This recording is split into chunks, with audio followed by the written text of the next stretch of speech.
우리 교회는 하나님의 부르심을 받은 자들의 모임입니다. 그게 교회예요. 원래 에클레시아라는 뜻이 교회라는 뜻이죠. 에클레시아라는 뜻이 그런 뜻이에요. 하나님으로부터 세상에서부터 하나님으로부터 부르심을 받은 자들의 모임. 이게 에클레시아예요. 교회예요. 그러니까 하나님이 우리를 부르셨어요. 믿으십니까?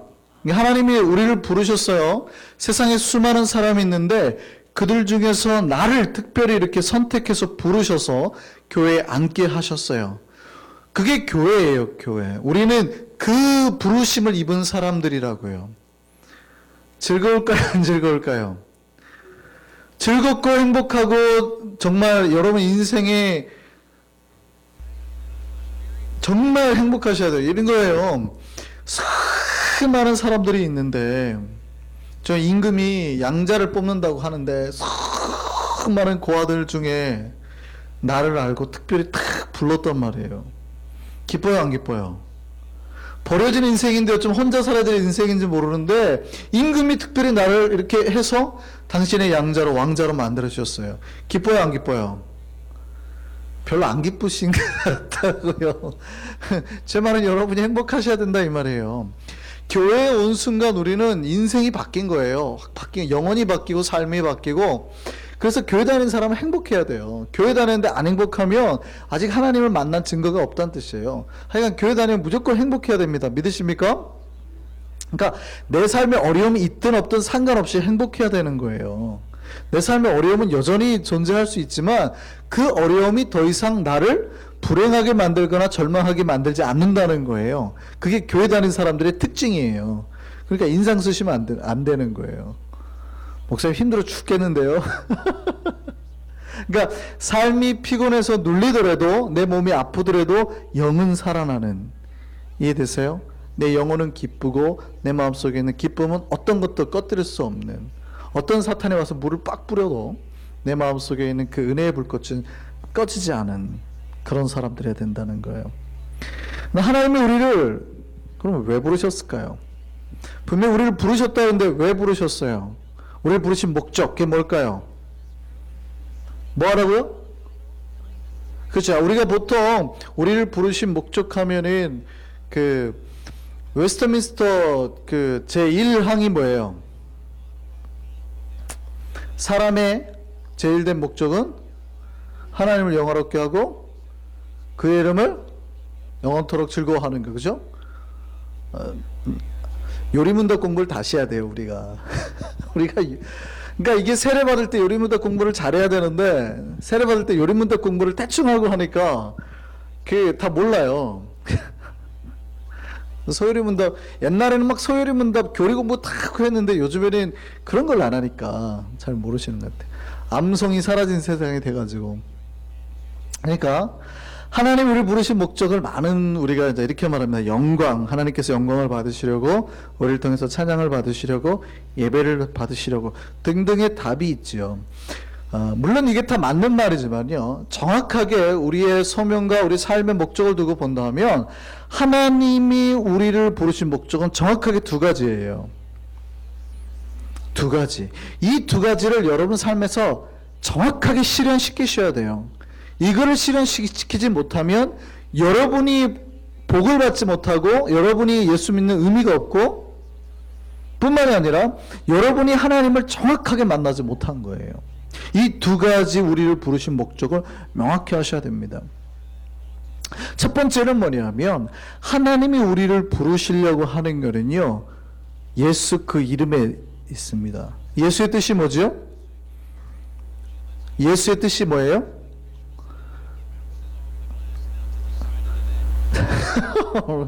왜 이렇게 오늘 많이 막히네요. 마태복음 1장에 보면 그 예수가 태어나시겠다고 할 때 이름을 두 가지를 주시죠. 그 이름을 뭐라 하라? 천사가 예수라 하라 그러잖아요. 예수라 하라는데 예수의 뜻이 뭐예요? 자기 백성을 그들의 죄에서 구원할 자. 그런 예수의 뜻이 그런 뜻이 있어요. 그러면 예수님의 이름이 그 이름을 주고 예언돼서 태어났다면 예수님이 태어나셔서 하신 일이 뭐예요? 자기 백성을 그들의 죄에서부터 구원해내는 거예요. 그러니까 우리가 지금 예수로부터 부름을 받아서 교인이 됐다라는 것은 예수가 우리를 뭐 하시기 위해서예요? 구원하시기 위해서예요. 우리의 모든 죄로부터, 내가 옛날에 어렸을 때 훔쳤던 죄로부터, 저를 지금까지도 제가 어렸을 때 충격적으로 저를 괴롭히는 죄가 하나 있었어요. 뭐냐면 초등학교 2학년 때인가 문방구 가가지고 지우개를 하나 훔쳐가지고 그 죄가 아직 그 마음에 아직도 있거든요. 별로 없으신가 봐요. 막 돌들 기세신데 지금.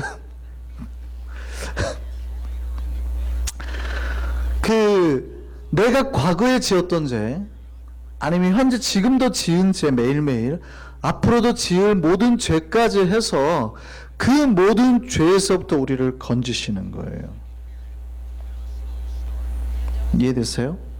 뿐만이 아니라 죄와 우리를 누르는 모든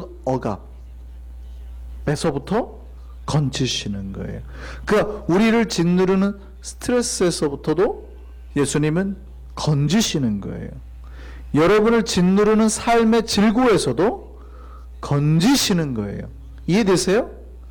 여러분을 누르는 시기하는 마음, 질투하는 마음, 미워하는 마음으로부터도 건져내시는 거예요. 그래서 구원받은 자의 마음속에는 끊임없이 성령께서 두드리세요. 여러분이 시기하거나 미워하거나 아니면 여러분 스스로 마음을 계속 이렇게 꼭 쬐는 것들로부터 차근차근 이렇게 계속 벗겨내신, 이게 모든 구원이라는 말 속에 포함되는 거예요. 삶의 억압까지. 이제 이 여기에는 이제 삶의 어떤 사회의 부조리한 것까지도 포함이 되기 때문에 약간 진보적인 신학을 공부한 사람은 그것도 이제 구원에 똑같이 들어가니까 그래서 이제 데모를 하는 거죠. 가난한 자를 억압하지 말라, 뭐 이렇게. 근데 그것도 하나의 해방하는 창구가 되는 거예요. 근데 좀 심하게 나가니까 그것만을 위해서 막 너무 하니까 보수 진영에서는 야 그게 꼭 구원이냐, 그것만 구원이냐, 영혼 구원을 해라 이렇게 해갖고 영혼 구원에 자꾸 확 또 초점을 맞춰버리는데, 구원이라는 개념에는 영혼과 죄와 모든 삶의 우리 이 백성들을 억압하는 질고로부터 다 해방시키는 게 구원에 들어가는, 원래 포함되는 거예요. 그러면 여러분은 이제 그 구원받은 자의 삶을 누리셔야 되는 거예요. 그래서 질문 드리겠습니다. 여러분 구원받은 자의 삶을 누리십니까? 네, 아멘이 쉽게 안 나오죠, 그죠?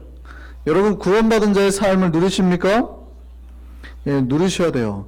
그러니까 하나님이 우리를 부르신 목적은 우리를 구원하기 위해서 불렀으니까 우리는 그 첫 번째가 그거예요. 구원을 철저하게 누리라. 우리 부르신 목적. 그러니까 구원을 철저하게 누리셔야 돼요. 아까 제가 죄와 모든 억압에서부터 해방돼서 자유하게 되는 거라고 그랬으니까 여러분을 억누르는 모든 영적인 것, 마음적인 것, 삶에서부터 그 모든 것에 해방되는 자유의 삶을 살아야 돼요. 내가 혹시 구원받지 못했을 거라는 의심을 하거나 그런 걱정 같은 건 다 던져버리셔야 돼요. 구원받은 자는 그래서 어떻게 해요? 완벽하게 자유해야 돼요. 여러분 발목에 걸려있는 족쇄로부터 완벽하게 자유해야 돼요. 여러분 매는 죄로부터 완벽하게 자유해야 돼요. 분명히 하나님 우리를 자유하게 하려고 부르셨어요. 갈라디아서 5장 1절 볼까요? 같이 읽습니다. 시작. 그리스도께서 그러므로 굳건하게 서서 다시는 종의 멍에를 매지 말라. 멍에는 뭔지 아시죠? 짐승의 어깨나 이런데 매가지고 쟁기 같은 거 끌을 때 그 어깨 매가지고 이렇게 당기는 거예요. 이게 멍에예요. 그러니까 죄를 질질 끌고 다니면서 막 내 인생 이렇게 사는 거, 그 멍에 매지 말라는 거예요. 분명히 그리스도께서 우리를 뭐 하려고 부르셨다고요? 자유를 주시려고, 우리를 자유롭게 하시려고. 예수께서 십자가를 지시고 우리를 구원한 이유는 완전한 자유로 이끌기 위해서예요. 그 다시는 종처럼 살면 안 돼요. 죄의 종으로 살면 안 돼요. 자유자로 살아야 돼요. 이게 예수 믿는 자의 첫 번째예요. 첫 번째. 우리를 부르신 이유. 여러분 그렇게 자유자로 사십니까? 왜 표정들이 왜 이러시죠? 지금 완벽한 자유자로 살든 안 살든 모르겠어요. 여러분이 80% 70% 상관없어요. 무조건 아멘 하시는 거예요. 왜냐면은 하나님이 그거를 우리를 위해서 부르셨으니까 그거를 바라고 기도하고 하면 하나님은 완벽한 구원의 길로 끝없이 우리를 이끌어 주시는 거거든요. 내가 지금 1% 부족하니까 나는 그러면 구원받지 못한 자 이런 거예요? 아닌 거예요. 아, 목사님 그 한 번도 목사님 평생토록 죄를 안 지으시나 보네요. 그런 얘기 아니잖아요. 무슨 얘기인지 아시겠죠? 구원이라는 건 내가 과거에 지은 죄나 현재에 지은 죄나 미래 지을 죄까지 우리가 다 보상받는 거니까. 그 자유를 누리고 사시기 바랍니다. 제발 여기 좀 올리세요. 여기를 올리세요. 그러니까 예수 믿으면 완벽하게 자유로 사셔야 돼요. 여러분 마음에 스트레스 이런 것도 날리셔야 된다고요. 그거 참 지혜예요. 힘든 거 억압 이거 날리셔야 돼요. 못 날리니까 예수 믿는데 자꾸 인상이 내려오는 거예요. 자꾸 피셔야 돼요. 이렇게 눈을. 그러니까 예수 믿는 사람의 특징은 항상 밝고 행복한 거예요. 밝고 행복한 거.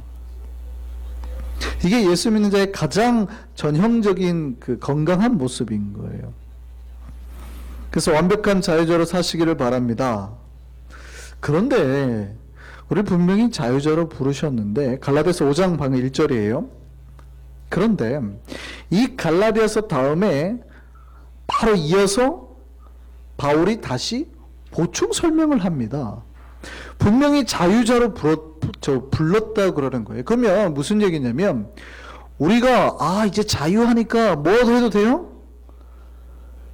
예, 죄를 지을 자유까지 우리에게 생긴 거예요. 그죠? 죄를 안 지을 자유, 죄를 지을 자유 같이 있잖아요. 우리가.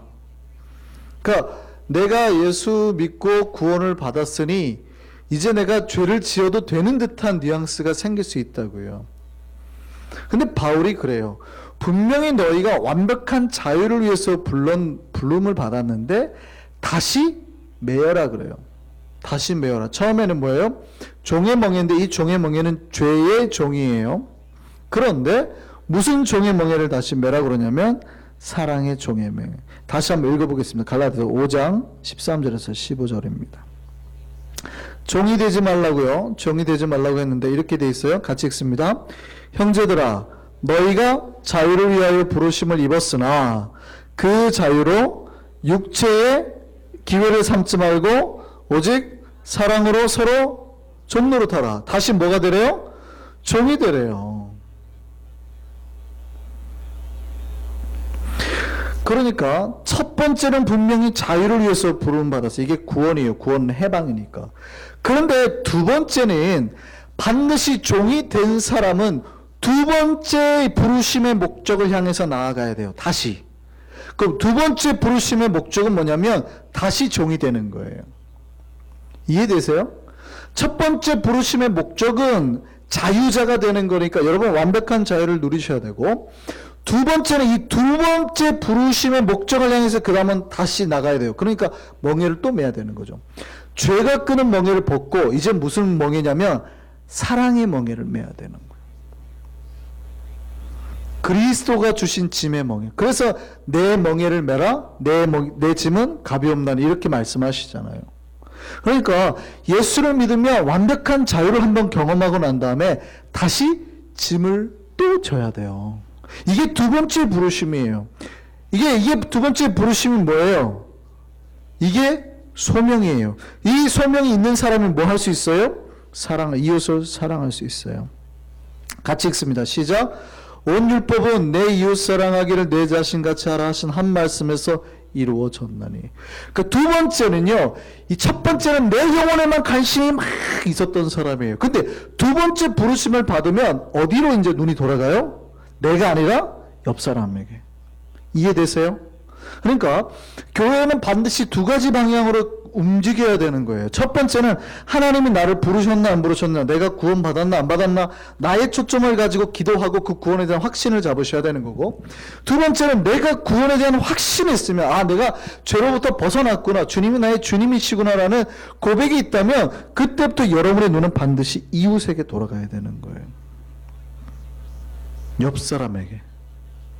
다른 사람을 사랑하고 다른 사람을 위한 방향으로 교회는 돌아가야 되는 거예요. 이게 하나님의 부르심의 소명을 정확하게 잡은 거예요. 그러니까 보세요. 첫 번째 제가 자유를 위해서 부르다니까 이 자유는 뭐예요? 미워할 자유, 싸울 자유. 뭐 화나게 하면 때려도 되잖아요. 그 주먹 나가는 건 내 자유니까. 근데 그렇게 하면 된대요, 안 된대요? 사랑의 종이 된 사람은 그렇게 할 수 있어요, 없어요? 없다는 거예요. 만약에 너희가 구원받았다고 하면서 너희에게 집중하고 이웃을 바라보지 못하고 사랑하지 못하고 하나님의 소명대로 세상을 바로 경영하지 못하면 그 갈등이 뭐예요? 내가 마음대로 화내고 마음대로 해버리면 어떤 문제가 발생해요? 같이 읽습니다. 만일 서로 물고 먹으면 피차 뭐예요? 멸망하게 된다. 잘 들으셔야 돼요. 우리가 구원을 받은 백성인데 구원의 삶을 제대로 살지 못하고 사랑하는 삶을 살지 못하고 하나님의 말씀이 있다는 실현하는 삶을 살지 못하고 내 마음대로 죄를 또 짓고 내 마음대로 미워하고 내 마음대로 서로 싸우고 하면 피차 물고 뜯으면 어떻게 해요? 다 같이 양쪽에서 죽게 된다는 거예요. 그래서 구원받은 자가 서로 피차 물고 뜯으면 될까요? 안 될까요? 대답들을 안 하시는 분들 뭐 하나 물고 계시나 봐요. 대답들을 오늘 부담되시나요? 설교가? 뭐 하나 물고 계시나 봐요. 뭐 넣으시면 되지 뭐. 그래서 자꾸 교회가 자기 구원은 그 방향으로 가면 안 돼요. 이거는 굉장히 초신자들에게 하는 말이에요. 구원 받았습니까? 안 받았습니까는 처음 예수 믿는 처음 교회 나온 지 1년 안 된 사람에게 하는 말이에요. 그분들은 반드시 내가 하나님 앞에 구원 받았는지 안 받았는지 끊임없이 물으셔야 돼요. 그럼 두 번째 구원 받은 자면 이제 그 다음 부르심을 향해서 나아가야 돼요. 그게 뭐예요? 이웃, 사랑, 그 다음에 그를 위해서 무엇을 할 건가. 이것이 온 율법이 말하는 바라는 거예요. 그러니까 내가 구원받은 자의 당연한 결과적인 모습은 어디로 움직인다고요? 사랑으로 움직인다고요. 만일 부름받은 자가 그 사랑을 이루지 못하고 물고 먹으면 그래서 망하게 되는 거예요. 맞습니다.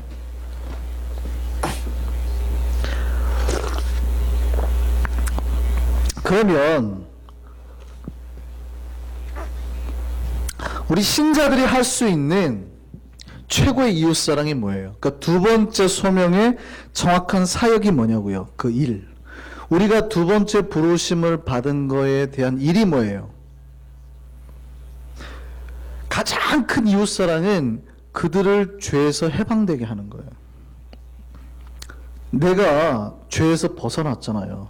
내가 고아였는데 왕께서 나를 부르셔서 그의 아들이 되겠다 그러면 내가 그 다음에 할 수 있는 거는 그들에게 찾아가서 그들을 궁으로 초대하고 그들도 기회만 된다면 우리 아버지의 양자가 되도록 하는 게 최고의 사랑이에요. 그래요, 안 그래요? 그거예요. 그러면 우리가 이웃에게 줄 수 있는 최고의 사랑, 물론 교회가 선행을 베풀고 해야 될 거 많이 있습니다. 해야 됩니다만 최고의 사랑은 뭐예요? 그들이 이해하든 못하든 상관없이 그들을 죄에서 구원해내야 된다고요. 그들을 억누르고 있는 모든 죄와 사슬에서부터 그들을 건져내야 해요. 이게 우리의 해야 될 일이에요. 그러니까 교회 이게 우리를 부르신 두 번째 부르심이에요. 그러니까 우리는 두 가지 목적을 위해서 부름을 받았어요. 구원을 받기 위해서 부름을 받았고 이게 구원의 백성이 되는 거죠. 근데 두 번째는 뭐예요? 예수의 제자가 되고 사도로 보냄을 받아서 주님의 증인되는 공동체. 그 공동체가 되는 거예요. 다른 영혼을 죽어가는 영혼을 구원해내는 공동체. 오늘 로마서 본문으로 다시 한번 돌아가겠습니다. 로마서 10장 9절 한번 보시죠. 오늘 본문에 구원에 대한 말씀들로 가득합니다. 로마서 10장 9절 한번 보시죠. 같이 읽습니다. 시작. 내가 만일 내 입으로 예수를 주로 시인하며 또 하나님께서 그를 죽은 자 가운데 살리신 것을 내 마음에 믿으면 구원을 받으리라. 우리가 구원을 받는 조건에 대해서 써 있어요. 내가 예수님을 내 주님으로 시인하는 거예요. 나의 모든 죄를 건질 주님으로 시인을 하고 그가 하나님께서 그를 죽은 자 가운데서 살리신 걸 믿으면 내가 구원을 받는데요. 그 얘기는 무슨 얘기냐면 그가 죽었다가 살아나셨네를 믿는 게 아니라 그가 죽은 자 그러니까 그가 십자가에 죽을 때 원래 죄인이 죽는 건데 내가 대신 박힐 자리를 예수님께서 내 죄를 대신해서 지고 받겠다는 걸 믿는 거예요. 내가 죽어야 될 걸 누가 지금 스위치 해준 거예요. 나하고. 그분이 누구냐면 예수님이라는 거예요. 근데 그분이 대신 그렇게 내 죄를 없애셨는데 그냥 거기서 끝난 게 아니라 그분이 다시 살아나셨어요. 그리고 하시는 말씀이 뭐냐면 네가 내 길을 똑바로 따라오면 너도 비록 죽을지라도 살게 될 거라는 거예요. 이걸 믿으면 구원을 받는데요. 이해되세요? 예. 이건 우리에게 주신 말씀이에요. 우리가 예수를 믿고 고백을 했으면 구원을 받게 된다는 얘기예요. 근데 오늘 본문이 거기에서 끝났습니까? 아니죠. 그 다음에 그러니까 성경은 개인의 구원을 말하고 난 다음에는 반드시 다른 사람의 구원에 관심을 보이게 돼 있어요. 반드시. 구원에 대한 이야기를, 개인 구원에 대한 얘기를 하고 나면 반드시 이웃 사람에 대한 구원에 대해서 이야기를 하게 돼 있습니다. 자, 9절 그랬죠. 근데 9절 그 밑에부터 뭐라 그래요? 사람이 마음으로 믿어 의에 이르고 10절 보면 마음에 의에 이르고 입으로 시원해서 구원에 이르느니라. 근데 11절에 뭐라 그래요? 누구든지 그의 이름을 부르는 그를 믿는 자는 부끄러움을 당하지 않으려. 벌써 누구든지로 가잖아요. 근데 12절에 보세요. 유대인이나 헬라인이나 차별이 없이 모든 사람의 주가 되사. 점점 범위가 넓어지죠. 그래서 13절 같이 읽습니다. 13절 시작. 누구든지 주의 이름을 부르는 자는 구원을 받으리라. 누구든지로 확대되는 거예요. 그리고 14절 다시 보세요. 그런즉 믿지 아니하는 이들을 어찌 부르리요? 듣지도 못하는 이를 어찌 믿으리요? 그 다음에요. 전파하지 않은 자가 없으면 어찌 들으시며. 15절입니다. 그래서 보내심을 받지 않았으면 어찌 전파되리요? 기록된 바 아름답도다 좋은 소식을 전하는 자들의 발의함과 같으니라. 지금 보세요. 개인의 구원을 말했는데 그러면 너희는 어떻게 해서 구원을 듣게 됐어? 너희가 했어? 아니잖아. 모든 사람이 구원을 받아야 돼. 그래서 복음을 전하기 위해서 너희가 보내심을 받았잖아. 그렇게 가야 된다고 지금 이야기하고 있는 거예요. 그래서 믿음은 어디서 나며? 믿음은 어디서 나며? 들음에서 나며. 오늘 17절 말씀이 그거예요. 믿음은 그래서 어디서 나며? 들음에서 나며. 그 무슨 얘기예요? 나가서 이제부터 다른 사람의 구원에 관심을 가지라고. 그리고 복음을 전하라는 거예요. 이것을 위해서 부르심을 받았다고요. 이게 이웃사랑의 첫걸음이에요. 예수님이 우리를 처음 구원받게 하시고 부르시고 난 다음에 마지막으로 예수님이 떠나가시면서 우리에게 주신 사명이 있죠. 그게 뭡니까?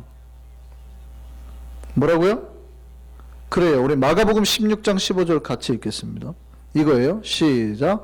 또 이르시되 너희는 온 천하에 다니며 만민에게 복음을 전파하라. 이게 우리를 부르신 두 번째 소명이라고요. 여러분 주님이 부르셔서 구원 받으셨습니까? 받으셨어요? 교회 맞아요? 많은 교회들이 안타까운 건 첫 번째 부르심에는 대부분 아멘 해요. 왜냐하면 그게 나한테 유익이 되거든요. 내가 죄가 있는데도 구원해 준다니까 얼마나 좋아요. 나를 의인으로 불러준다니까 얼마나 좋아요. 그러니까 첫 번째 부르심에 교회가 대부분 아멘해요. 근데 많은 교회들이 두 번째 부르심에 잘 아멘을 안 해요. 그거는 이제 짐을 매는 거잖아요. 사랑의 짐을, 멍에를 다시 매는 거잖아요. 그러니까 아멘을 잘 안 해요. 왜냐면 힘드니까. 대부분 그래서 교회들이 연약한 교회예요. 연약한 교회. 내 구원에만 관심을 가지고 내가 얻을 것만 누리고 가는 거예요. 나는 구원 받았다냐. 근데 모른다 나는. 니들이 구원 받든 말든. 이게 연약한 교회예요. 근데 예수님은 정확하게 두 가지 목적을 가지고 우리를 부르셨어요. 첫 번째, 네가 구원을 받으면 반드시 옆에 사람이 구원을 받는지 죽는지 관심을 가지라고요. 우리 부모님이, 우리 형제가, 내 친구가 죽어가는지 관심을 가져야 된다고. 이걸 위해 우리가 부르심을 받. 이게 명령이에요. 너희는 온 천하에 다니면서 만민에게 복음을 전파하라가 명령이에요. 내 영혼이 구원받았으면 반드시 다른 사람의 영혼에 관심을 가져야 되는 거예요. 교회는 성령 받기 전과 받기 후가 극명하게 차이 나죠. 성령 받기 전에 교회는요, 자기들끼리 모였습니다. 기도 안 했던 거 아니에요. 자기들끼리 숨어서 있었고요, 모의도 하고요, 기도도 했습니다. 숨어서 기도했어요. 약속한 걸 기다리러 하니까 모여서 500명씩 150명씩 기도했다고요. 그런데 성령께서 임하시고 난 다음에 교회는요, 더 이상 숨어있지 않고 흩어져서 하는 게 뭐냐면 전도했어요. 이게 두 번째 소명이거든요. 그러니까 두 번째 소명의 의식이 생기기 시작했다고요. 성령이 임하고 주님의 임재가 임하고. 이해되셨어요? 두 번째 소명의식. 많은 교회들이 두 번째 소명의식이 약해요. 왜 그럴까요? 성령의 임재가 약해서 그래요. 성령의 임재가 오면 당연히 그것을 전하기 위해서 나가는 거거든요. 더 이상 숨어있지 않고 전하기 위해서 나가는 거예요. 그 바울이 고린도서 1장 21절에 뭐라고 그래요? 전도에 미련한 것으로 구원하기를 바라셨다니까요, 하나님이. 그 전도에 미련한 게 뭐냐면, 이 전도가 그 원어를 보면 캐리그마라고 돼 있어요. 캐리그마는요, 그리스어인 켈로세인이라는 동사에서 나온 건데, 전령관으로서 임무를 행하는 것. 우리가 그러니까 작전사령관, 전쟁이 났을 때 최전방에서 그 임무를 수행하는 사람으로 부름을 받았다는 거예요. 영어는 물론 그 preach라고 되어 있지만 설교라는 뜻은 정확하게 아니에요. 어떤 의미냐면, 사자로 부르심을 받은 사람이, 하나님의 부른 그 대사로 부르심을 받은 사람이 소식을 가지고 공중 앞에서, 여러 사람 앞에서 외쳐 선포하는 게 캐리그마예요. 뭘 선포하냐면, 예수가 오셨고 십자가에 죽으셨고 우리에게 은혜를 베푸시고 능력 가운데 함께 하심을 선포하는 것. 이걸로 뭐예요? 이 미련한 것, 이 선포를 해야만 되는 것으로 구원하게 하셨다고요. 그러니까 여러분 입을 열어서 저 죽어가는 자에게 말을 하고, 예수가 당신의 하나님이요 당신의 구주요 예수를 믿으면 산다라는 이 캐리그마를 선포할 때 구원하게 하셨다고요.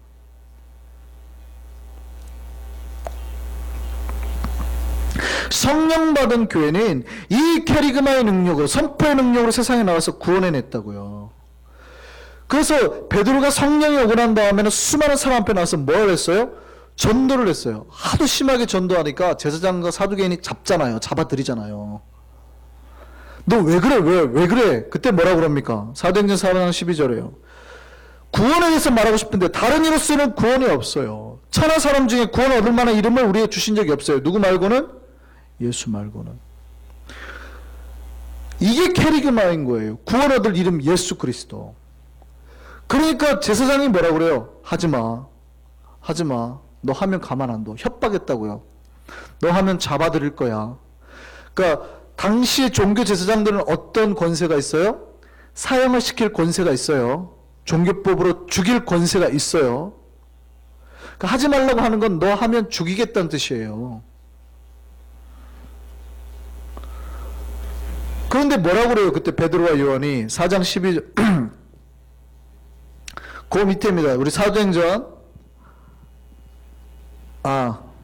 거기까지밖에 없네요. 우리 한번 찾아보시죠. 사도행전 4장 한번 보시죠. 사도행전 4장입니다.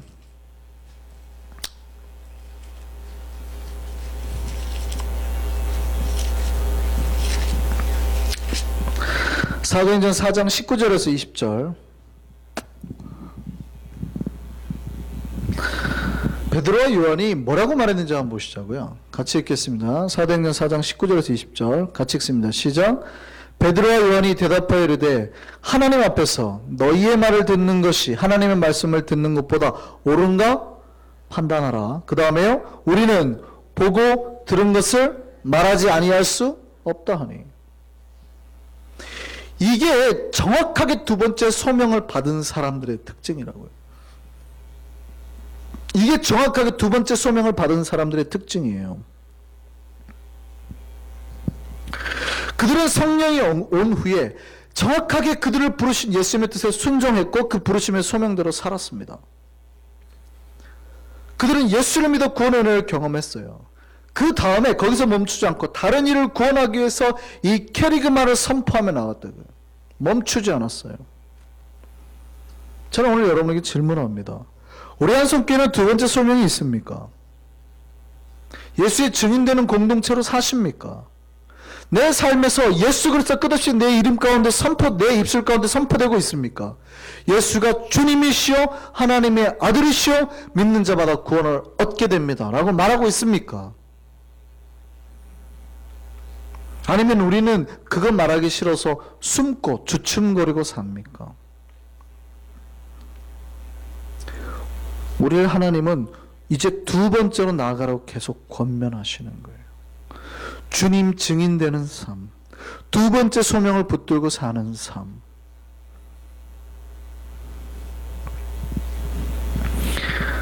아직도 내 영혼 구원 때문에 힘들어하시면 안 돼요. 영혼은 이미 구원 받아야죠. 이미 받았어요. 그걸로 힘들어하시면, 이거는 영성은 특별히 이제 내 영혼의 구원을 놓고 성화를 놓고 끊임없이 고민하고 기도하는 거지만 개인 영성이고요. 말고요. 이제는 어디로 나가야 돼요? 다른 사람을 구원하는 데로 나가야 될 거 아니에요. 첫 번째 부르심에 머물러 있으면 안 됩니다. 저는 우리 한성교회가 나와 내 주변 모든 사람들에게 예수의 복음을 선포하고 그들을 주님 앞으로 나오도록 인도하는 교회가 되기를 원합니다. 그럴 때 생명의 변화가 일어나게 될 줄 믿습니다. 그 길 가운데 구원의 역사와 변화의 역사와 복의 역사가 일어나게 될 줄 믿습니다. 그 은혜를 꿈꾸고 변화된 우리, 부름받은 우리, 소명의 우리가 되기를 바랍니다. 우리 찬양하시죠.